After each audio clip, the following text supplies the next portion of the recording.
Oi, gente! Tudo bem com vocês? Hoje, nesse vídeo, nós vamos continuar falando sobre a série que a gente já vem em alguns vídeos conversando, que é o Cântico dos Cânticos. Que capítulo que é hoje, meu amor? Hoje é o capítulo 3 e também o capítulo de número 4. Ótimo! Não esqueça, calma aí, eu sei que você tá ansioso, mas não esqueçam de curtir e compartilhar esse vídeo, que eu creio que será edificante para o seu casamento e para a tua vida, né? Amém. Nós estamos aqui para trazer algumas lições. Obviamente que o Cântico dos Cânticos é um livro que trata especificamente acerca da relação conjugal. Isto. Mas nós vamos trazer algumas lições, porque precisaríamos aqui de um bom tempo para poder exaurir ou passar todas as informações aí para vocês. De uma forma minuciosa, né? Mas tem algo que certamente vai agregar na vida deles, né? Calma, talvez no próximo vídeo a gente já conta. Isso mesmo. Então, o capítulo de número 3, no versículo de número 1, alguns pontos que a gente deve levar em consideração. Quase de forma unânime entre os comentaristas, tudo nos leva a entender que esses primeiros versículos aqui é um sonho da Sulamita. Sim. Olha como que o versículo 1 começa. De noite em meu leito busquei aquele a quem ama a minha alma. Busquei-o, porém não o achei. É como se ela estivesse sonhando que o seu amado, na madrugada, não estava no leito, na cama. Ela não é muito diferente que nós mulheres, né? Que às vezes sonhamos. Mulher normalmente sonha mais, né? É verdade. E às vezes é um sonho conturbado. Às vezes não é um sonho, às vezes é um pesadelo. É um desespero. É um pesadelo. E aí ela tem esse pesadelo, né? Isso Explique mesmo. um pouquinho pra gente. É interessante que ela diz assim, ó, que de noite ela busca o seu amado em seu leito e ela não acha. Daí ela fala bem assim, busquei aquele a quem ama minha alma. Então a gente percebe que é algo muito enfático. Busquei aquele a quem ama minha alma. Isso aparece no verso 1, no verso 2 e entre outros versos, aquele a quem ama minha alma. Então ela tem a certeza de que aquele a qual ela ama também ama a sua alma. Ou seja, ela entende que o amor que ele tem por ela não é um amor simplesmente físico, mas também um amor interno. Sim, ele ama ela não só pela beleza dela, Isso que daqui mesmo. a pouco nós vamos ver que ele vai descrever toda essa beleza, mas ele ama ela pelo que ela é de fato. Isso, e ela sabe que ele não está interessado somente no estereótipo, mas também no interior dela. Entende? Até porque nós somos seres que envelhecemos. E esse é o problema, que às vezes existem pessoas que só casam simplesmente pelo estereótipo. Sim. Não significa que isso não é importante, óbvio que Faz parte. E é o que você falou, nós já vamos falar acerca disso. Mas antes de haver essa descrição do estereótipo, a gente percebe que o capítulo 3 começa acerca de um amor interior. É o amor de fato, não Isso a paixão. mesmo. Isso né? mesmo. É o amor sacrificial, o amor pela essência dela, pela pessoa dela, né? Isso mesmo. E o que eu acho interessante aqui, Ana, é que ela diz assim, de noite em meu leito busquei aquele a quem ama minha alma, busquei-o, porém não o achei. Isso daqui é um pesadelo para ela, mas para muitos casais tem sido uma realidade. Que triste. É quando o cônjuge não sabe aonde é o paradeiro do seu parceiro ou da sua parceira. Então sai de casa, não avisa, não sabe para... principalmente nesse período, né, que nós temos... WhatsApp, nossa, telefone, aproximou muito. Sim. Entende? As pessoas não avisam se realmente elas não quiserem avisar. Isso mesmo. Né? Não isso tem mesmo. desculpa Mal hoje. intencionados, né? Então, a gente deve levar em consideração acerca disso. Aí ela tem esse pesadelo, isso fica bem claro no versículo de número 1, No versículo 2 o texto diz que ela rodeia a cidade, esse daqui é um pesadelo, ela sai pelas ruas, pelas praças. As praças, à luz da Bíblia, eram um lugar extremamente sujo, inapropriável para uma moça, ainda mais tratando-se de uma madrugada. Claro que aqui é um pesadelo. E é interessante que a palavra, aquele que ama a minha alma, é repetida mais de uma vez, né? Isso mesmo. E normalmente quando a Bíblia descreve, assim, né, dá tanta ênfase nisso, é porque realmente é importante, né? É importante. Ó, aparece no versículo 1, no versículo 2, no versículo 3 e também no versículo 4. Né? Então. Isso é a prova que é um sonho também, né? Porque isso mesmo. se de fato fosse realidade, ela saberia aonde ele estaria, né? Com certeza. Porque ele ama ela, né? Isso mesmo. Há outro ponto importante, o texto diz que ela encontra os guardas que rondavam pela cidade e pergunta, visto porventura aquele a quem ama minha alma? Em alguns relacionamentos também acontece isso. Homens ou mulheres some, aí o parceiro tem que ficar mandando mensagem para terceiros. Para a família toda. Manda para a família inteira, manda. Então, avise, entende? Responda a mensagem, se comuniquem, isso é muito né? importante, muito importante. E lá no versículo 4, olha que interessante, no versículo 4 o texto diz que ela encontra ele. Encontra e ela abraça ele e meio que detém, tipo, agora você não vai sair daqui. Graças a Deus você tá aqui. Vou colocar uma coleirinha em você. E não o deixei ir embora. Aí olha o que o texto diz, até que introduzi na casa de minha mãe, na câmara daquela que me concebeu. Tem alguns pontos importantes que a gente deve levar em consideração aqui. No Cântico dos Cânticos, a gente percebe que os personagens principais aqui é o amado e a amada, o casal. Eles são os protagonistas aqui. É interessante que no versículo de número 4 aparece a mãe, a Bíblia não diz aqui o nome, mas aparece a figura materna da parte da Sulamita, da amada, e no versículo de número 11 aparece a mãe de Salomão. Então, as sogras aparecem aqui.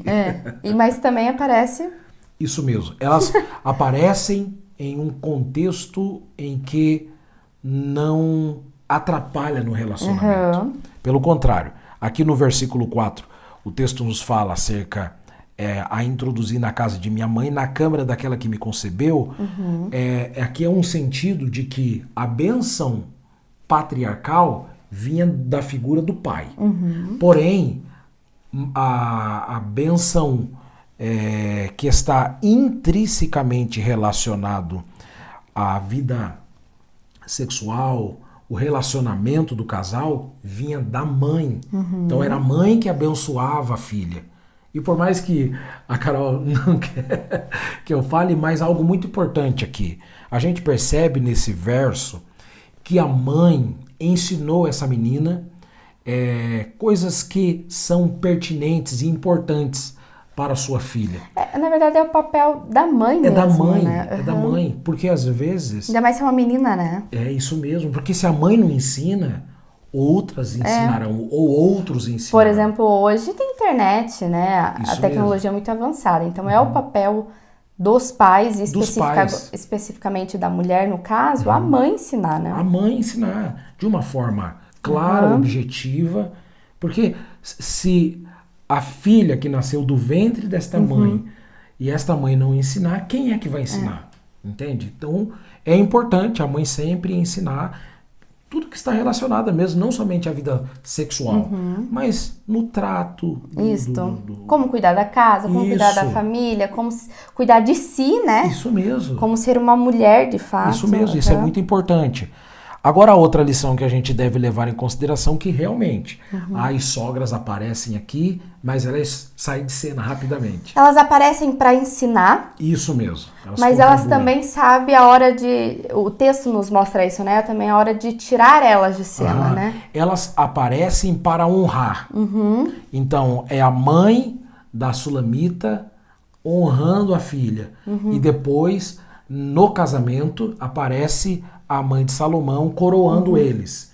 Então, as sogras aqui aparecem para honrar, para brilhantar ainda mais o casamento deles. E não para competir ou para tornar algo difícil no casamento, né? O que tem que ensinar, tem que ensinar antes. Não é verdade? Pode ver que elas não falam. Elas não têm fala aqui. Elas chegam, fazem o que tem que fazer, porque isso já era algo que elas fizeram antes. Entende? E simplesmente... no geral, né, que nós estamos tentando passar é que quando casa, né? Sim. É o momento de você, às vezes, fechar o teu casamento e aprender junto ali, né? Com certeza. É porque, às vezes, existem mães ou sogras que elas não têm a percepção de que o filho casou. Ou a filha. Que a filha casou. Que agora eles irão construir uma história juntos. Vão agora para a vida adulta, de fato. Vida adulta. Né?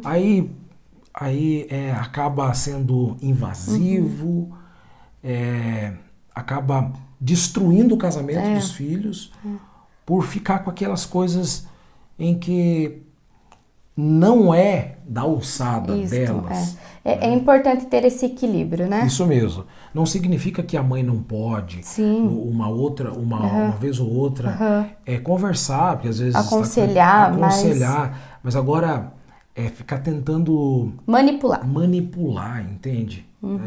Esse Tem um que problema. saber a hora de entrar e a hora de sair da situação. Isso mesmo. Né? Outro ponto importante que a gente deve levar em consideração, isso está lá no versículo de número 5, mais uma vez repete aquele texto, né? Conjuro-vos, ó filhas de Jerusalém, pelas gazelas e servas do campo, que não acordeis nem desperteis o amor, até que ele o queira. Então aparece lá no 2 e 7, aqui no 3 e 5 e também no 8 e 4. Aqui é um refrão. Então fica bem claro, principalmente para as moças e moços, deixa o amor despertar naturalmente pela pessoa certa. Aí, a partir do versículo de número 6 ao 11, daí já é um cortejo nupcial.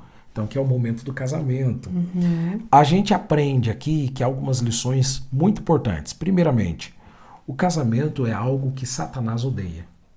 O diabo não ama, o diabo não gosta. Se você quer ser um pilar da sociedade, fique casado. Fique casado. Se você quer se opor ao sistema demoníaco, continue casado. É a única maneira. Por que eu estou dizendo isso? Porque o texto no versículo 3, no capítulo 3, verso 6, diz assim: que é isso que sobe do deserto, como colunas de fumaça, perfumado de mirra, de incenso e de toda sorte de pós aromáticos do mercador? Então, esse daqui era a liteira de Salomão. Então, a liteira de Salomão, o que era uma liteira na época? Era como se fosse uma carruagem sem rodas e sem animais puxando essa carruagem. Então, o que era uma liteira? Ela tinha a parte de cima da carruagem, mas não tinha rodas. Então, quem que levava essa carruagem? Os soldados. Então, cada um deles colocava no ombro e ia levando. Então, aqui é isso que está acontecendo, é dentro de um contexto da época. E Salomão sai do seu habitat, do seu lugar, e precisa ir até onde estava a amada para poder buscá-la e casar com ela. E o que eu acho interessante é que, ao ir à casa da amada, no versículo de número 7, o texto diz que eis que a liteira de Salomão está ao redor dela 70 valentes dos valentes de Israel. E daí no 8 diz, todos armados de espadas, destros na guerra, cada um com a sua espada cinta, por causa dos temores noturnos. Então, tenta imaginar, são 60 jovens habilidosos que está ali para guardar o noivo, a fim de que o noivo pudesse ir buscar a amada e voltar para o lugar onde seria o casamento. Então aqui nós vamos tirar a imagem desses homens e colocar seres angelicais que guardam o casamento. Irmão, é só Deus para guardar o nosso casamento. Verdade. Porque o termo aqui, lá no versículo 8, que diz assim, por causa dos temores noturnos, ou seja, 60 valentes de Israel, ou seja, os melhores que estavam com espadas, que eram destros na guerra, e cada um com sua espada cinta, ou seja, com a mão na bainha, prontos para a guerra, eles tiveram que passar por regiões desérticas por causa dos temores noturnos. O termo hebraico aqui é Pahat Balelut, que traz a ideia de animais selvagens, ou em alguns contextos eram demônios mesmo, que não aceitavam o casamento. E até no Antigo Testamento existia alguns pontos que tratavam acerca desses terrores noturnos, mas a proposta aqui é ser mais aplicativa. Não, mas é muito importante isso que você falou, muito importante. Então eram demônios mesmo, Sim. que tentavam destruir o casamento, então eles tinham que estar armados. Obviamente que aqui nós devemos trazer para o mundo espiritual e entender que o diabo, de forma constante, ele vai utilizar os seus adeptos para tentar destruir o casamento. Então, por exemplo, quando uma pessoa fica noivo, o diabo já vai fazer de tudo para destruir, para que não venha dar certo. Porque um casal é um pilar da sociedade, entende? É o início de uma família, Isso né? mesmo, cada casamento que vai acontecendo, de certa forma... Porque vai gerar outras pessoas, né? E aí que está a continuidade. O cumprimento da palavra do Senhor, unir-se-á, tornar-se-á uma só carne e encher a terra, ou seja, continuar procriando. Eu acho isso muito extraordinário. Coisas que seres angelicais não podem fazer, mas Deus deu para os homens a capacidade de poder aumentar. Então, o diabo não quer que o seu casamento continue de pé. Dê certo, né? Então, a única maneira de você se opor a qualquer sistema demoníaco é continuar casado. Amém. Amém? Amém. Amém? Ou você que é noivo, resistir e não cair na tentação, na fornicação, na prostituição. Chegar ao altar santo, né? Isso mesmo. Um casamento santo. Aqui no capítulo 3 é uma descrição do casamento. Então, eles agora estão num palanquim de madeira, na liteira, e é interessante que foi o próprio Salomão que preparou esse ambiente. No 3 ou no 4? No 3. Tá. No 3:10. Tá. Fez-lhe as colunas de prata, o estrado de ouro, o assento de púrpura, o interior carinhosamente revestido pelas filhas de Jerusalém. Então, por mais que ele era um rei, ele falou, não, agora deixa os homens que trabalham para mim de lado, porque é eu que vou fazer para ela. Você está entendendo? É como se fosse, não, isso daqui eu não mandei, eu não terceirizei. Foi eu que coloquei a mão na massa e fiz. Era uma maneira dele honrar a sua amada, né? Então, seja criativo. Como é legal, né? Esse livro, o Cântico dos Cânticos, eles não têm preguiça, né? Não tem. Eles se amam e eles mostram isso, né? Porque é uma diferença quando o marido, ele pede, por exemplo, ele pede uma comida para num dia. E é diferente quando ele faz. Entende? Por mais que ele tenha muito dinheiro. Salomão aqui tinha muito dinheiro. É claro que cada um, né, tem a sua linguagem de amor. Tem gente que gosta aí pra comer, né? Sim. Mas cada um tem. Só que, por exemplo, levar pra tomar café, você também pode. Mas às vezes você preparar o café também é bonito, né? É muito bonito. Então, aqui Salomão está nos ensinando. Ele poderia, era só dar ordem. Eu quero que faça assim, com esse tipo de material, com esse metal, mas não, ele colocou a mão na massa. A dedicação, né? Então isso é muito bonito também. Aí, lá no versículo 11, como eu disse, é o momento que aparece a mãe de Salomão. É interessante que nenhuma das mães aqui aparece o nome delas. Claro que a mãe de Salomão nós sabemos, que era Batseba, né? Mas não é mencionado, né? Não é mencionado. Saiam, filhas de Sião, e contemplai o rei Salomão com a coroa de que sua mãe o coroou no dia do seu desposório. No dia do seu desposório, no dia do júbilo do seu coração. Lá aí vem o capítulo 4. O texto vai nos dizer agora acerca da descrição. Então, o Salomão, o amado, que no capítulo 3 é mencionado por ela por diversas vezes, dizendo assim, aquele a quem ama minha alma, aquele a quem ama minha alma, aquele a quem ama minha alma. Mas, na verdade, ele não ama somente a alma. É o que nós sabemos. Ele ama também o estereótipo. E isso é importante. Por quê? Porque existem muitas mulheres que depois que casam, acabam relaxando. Homens também. Isso serve para qualquer um. Aqui nós vamos ver que ele vai elogiar, né, o corpo, mas também tem algum momento que ele elogia até a higiene dela, né? A higiene, isso mesmo. A higiene. Isso é muito importante. Olha no versículo 1. Como és formosa, amada minha, e eis que és formosa. Os teus olhos são como pombas por detrás do véu. O teu cabelo é como rebanho de cabras que descem pelas colinas de Gileade. Então o cabelo aqui ele compara como as cabras. Essas cabras tinham uma pelagem extremamente preta e brilhosa. Então ele está dizendo, nossa, seus cabelos são cacheados, seus cabelos são vivos, seus cabelos são atrativos. É isso que ele está dizendo. Mais uma vez nós vamos ver quanto ele é criativo, né? Verdade, verdade. E ele fala, e os seus olhos são como pombas por detrás do véu. Mas por que mais uma vez ele menciona aqui as pombas? Sabe por quê? Porque diferente de aves de rapinas, a pomba tem um olhar sincero. Puro. É puro. É isso que ele está querendo dizer. Os teus olhos são como pombas. É puro, eu vejo pureza nos seus olhares. Quão triste é, queridos irmãos, quando dentro de um relacionamento existem parceiros que têm um olhar malicioso. Malicioso, vingativo, né? Isso é muito ruim. Cheio de veneno, né? Então, quão importante é nós termos um olhar puro. Lá no versículo de número 2, é o que tu falou, aqui ele vai até mesmo elogiar a higiene bucal dela. Porque olha o que ele diz. Os seus dentes são como o rebanho das ovelhas tosquiadas, que sobe do lavadouro. Então aqui quando esses rebanhos de ovelhas eram tosquiadas e eram lavadas, eram extremamente limpos. Então é o mínimo, principalmente aqui nós que vivemos aqui em Curitiba. Nesse tempo ainda não tinha nem pasta de dente. Não tinha. E não tinha fio dental. Não tinha. Olha, é verdade, Carol. Verdade. E aqui ele conseguiu ver que ela era limpinha. Que ela... Poxa, imagine, é muito difícil, né? Você ter que beijar uma boca que não é tão agradável. Não lembra do dentista há muito tempo.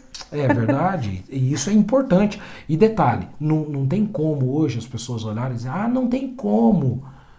A não ser que seja um problema, né, gástrico. Sim. Tem que tratar. Mas na esmagadora maioria é por relaxo. É por preguiça mesmo. Não é verdade? Verdade. Entende?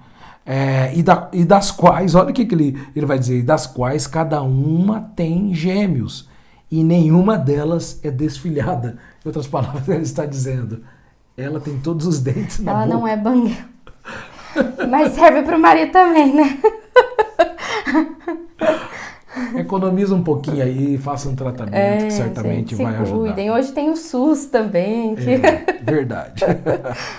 Aí no versículo 3 ele diz assim, os teus olhos são como um fio de escarlate, a tua boca a tua boca é formosa, as tuas faces são como as metades de uma romã por detrás dos véus.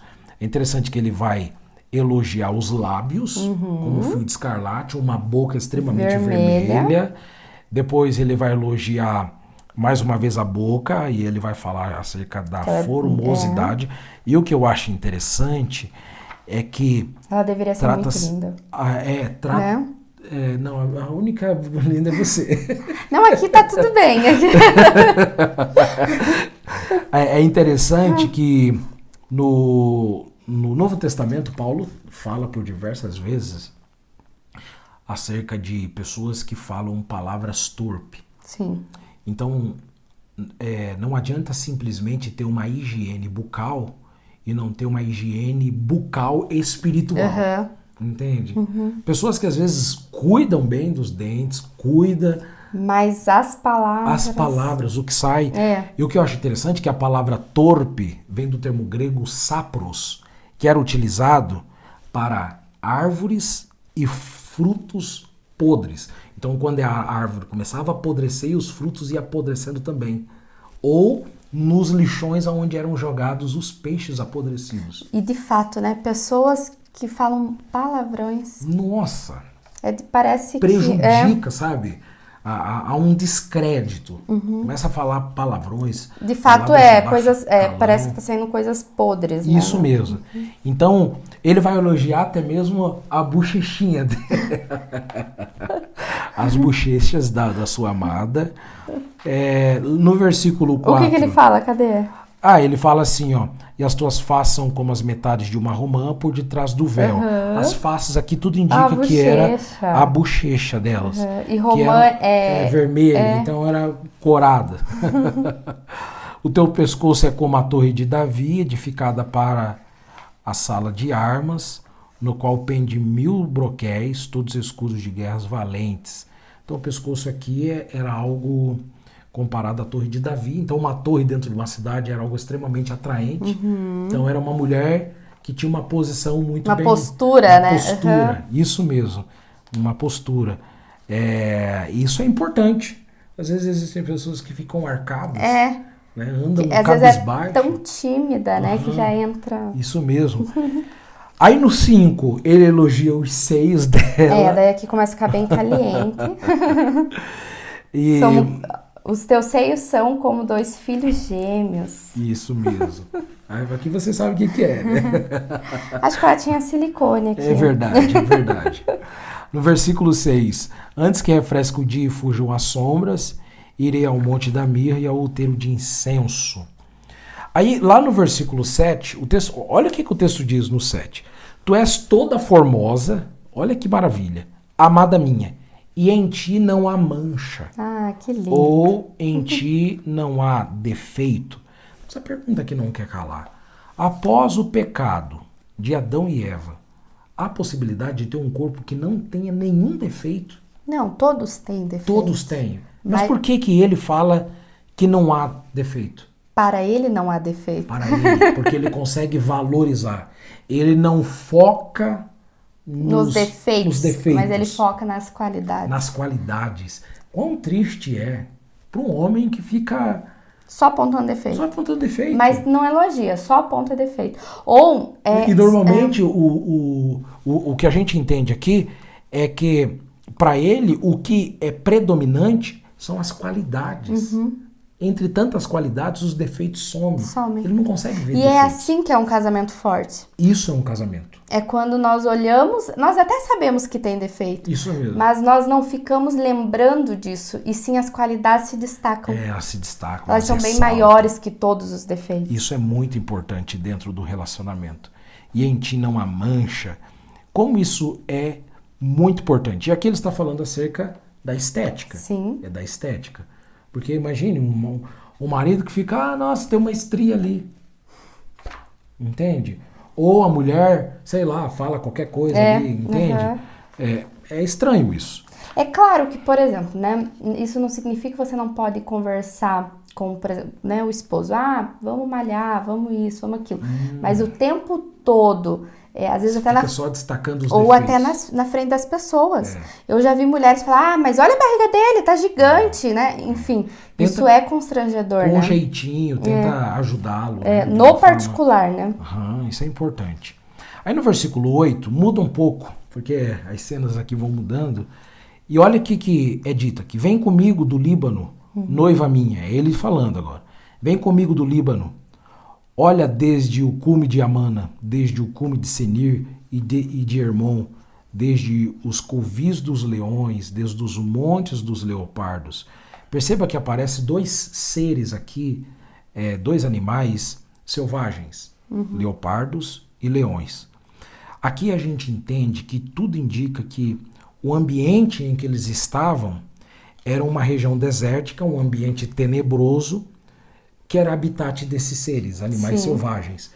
Então, percebendo, o amado teve essa percepção. Esse ambiente é perigoso. Tem leopardos e tem leões. Nós não podemos ficar aqui. Vamos para um lugar seguro.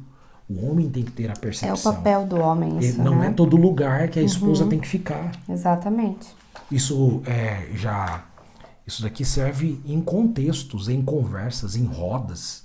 de pessoas que são como os leopardos, que são animais selvagens. Perceber o mal de longe, O né? mal, ter essa capacidade de olhar e falar, tem gente ruim aqui. Eu não vou deixar a pessoa que eu mais amo num contexto, num ambiente como esse. Ou também perceber, nós falamos isso no último vídeo, que ela não tá bem ali, né? Que não é saudável ela ficar ali.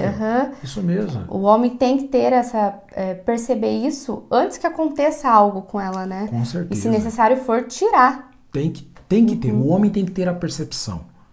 O homem tem que entender e falar, olha, esse lugar aqui é um lugar de risco. Isso. Tanto para minha esposa e também para mim. Né? Então, eu gosto disso, porque ele fala, vem comigo, e ele fala com carinho, né? Noiva minha, vem comigo do Líbano. Vamos sair desse ambiente, porque esse ambiente aqui é covis de leões. Olha só. E também nos montes há leopardos. Então ele percebeu que o lugar era perigoso. Cuidado com ambientes onde tem pessoas maliciosas. Até mesmo às vezes dentro da igreja. Dentro da igreja. Isso mesmo, dentro da igreja, porque dentro de uma igreja tem pessoas, é um ambiente público. Então, muito cuidado. Fique atento, não baixe a guarda para que você possa ter um casamento feliz. Amém? Amém. Aí, no versículo de número 9, diz assim, elevaste meu coração, minha irmã, minha noiva, e elevaste meu coração como um dos colares do teu pescoço. Sabe o que eu gosto desse daqui? É que o amado, ao olhar para ela, ele fica extremamente... Animado? Animado. Isso é importante no casamento. É importante, aquela frenesia. Será que pode falar? Pode, porque a Bíblia nos dá autoridade para falar. Quão triste é quando um já não chama mais a atenção do outro. Entende? Não é ele aqui, olhando, olha o que ele diz. Enlevaste meu coração, minha irmã, minha noiva, enlevaste meu coração como um dos teus olhares. Só o olhar dela já deixa ele... Entende? Louco de conta. Deixa ele animadinho.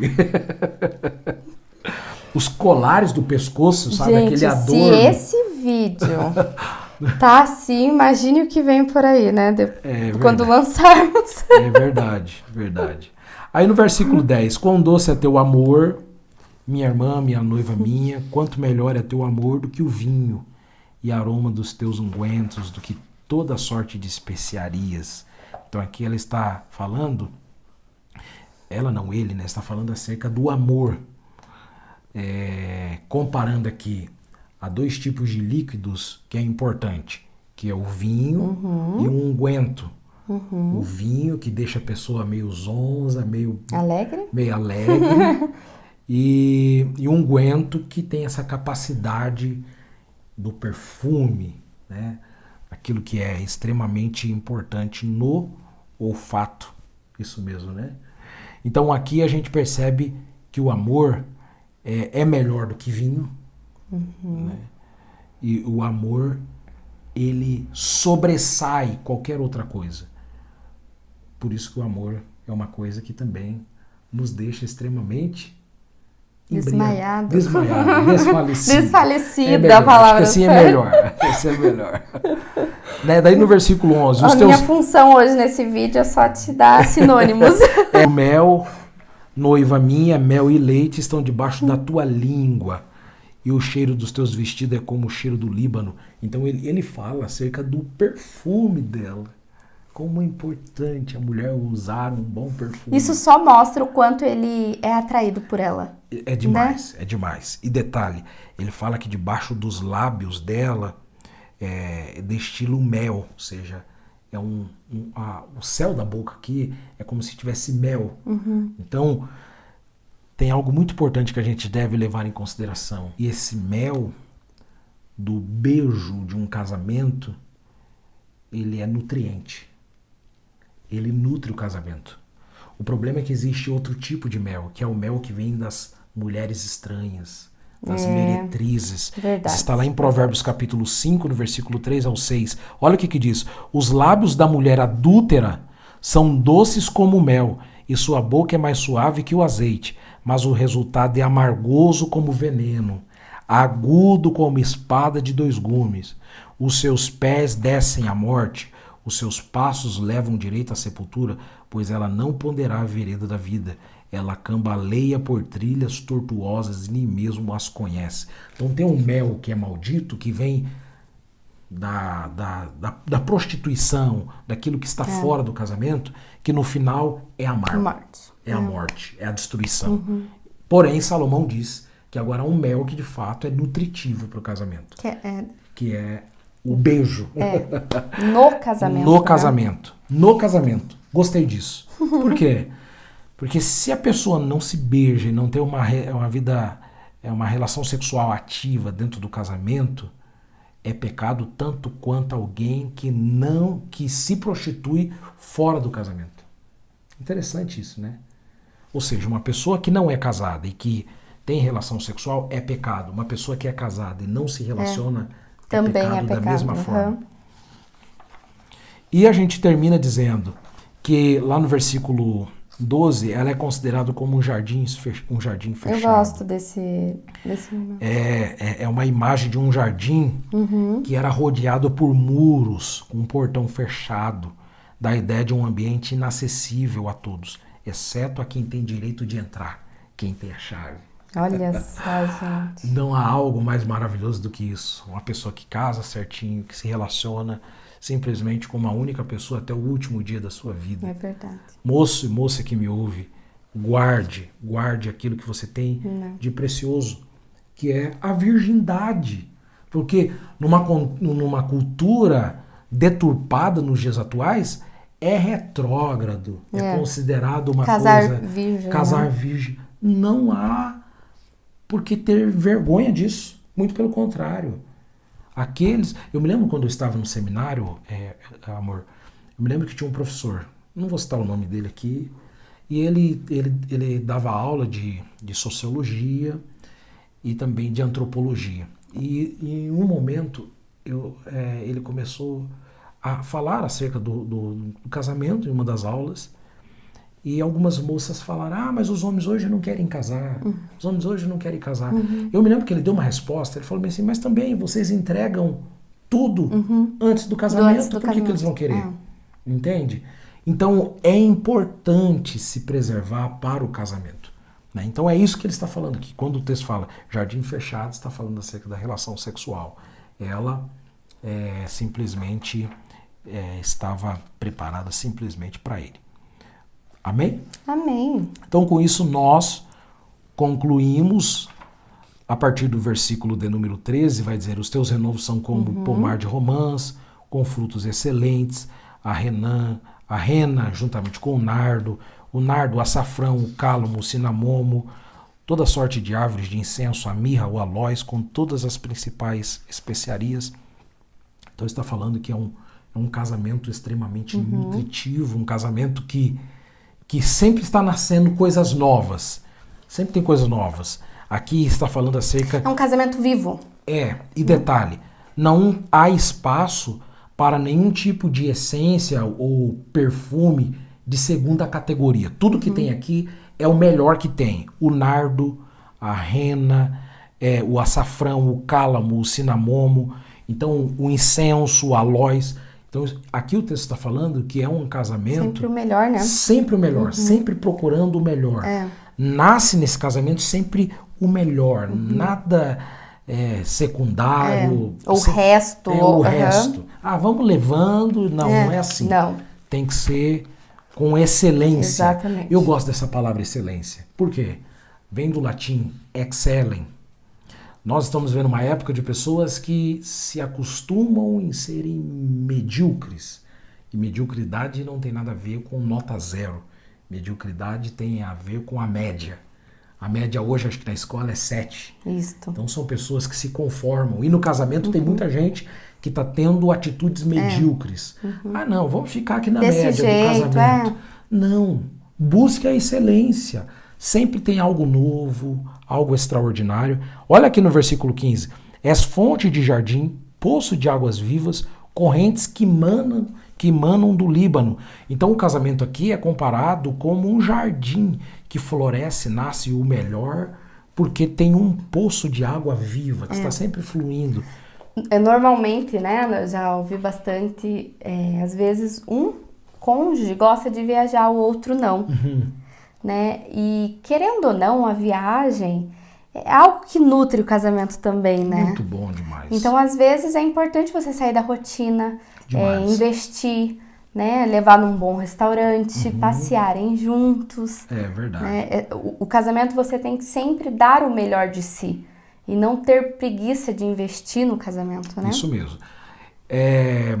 Nós não temos mais tempo aqui, mas quando você estiver assistindo, leia Provérbios 5:15 ou Provérbios 23 ou 27, que vai nos falar acerca desse poço de águas vivas que abundantes que a palavra do Senhor nos ensina. E termino agora dizendo: levanta-te, vento norte, vento sul, assopra no meu jardim, espalhe os seus aromas, entre o meu amado no seu jardim e como os seus frutos excelentes. Ele elogia ela e agora ela está pronta para a relação. Ah, Ou que seja, lindo. sem elogio, sem preparar, né, não tem Não como vai as coisas rolar. acontecerem. E detalhe, levanta-te vento norte. O vento norte era o vento utilizado para amadurecer os frutos. Então está falando daqueles momentos do vento norte que vem para amadurecer o relacionamento.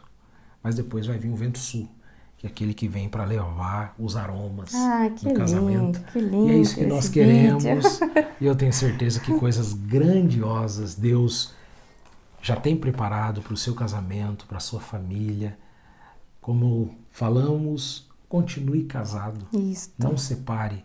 Fiquem juntos. Invista no seu casamento. Invista no seu casamento. Não sobreviva, mas viva. Com intensidade e amor, né? Porque há uma grande diferença entre sobreviver e viver. Exatamente. E Jesus disse, né, que ele veio nos trazer, nos dar vida com abundância. Amém. Amém? Deus abençoe a sua vida, a sua casa, a sua família, em nome de Jesus. Até o próximo vídeo. Não esqueça de compartilhar este vídeo com o pessoal do teu WhatsApp, nas tuas redes sociais. Ficamos muito gratos. Até o próximo vídeo. Até.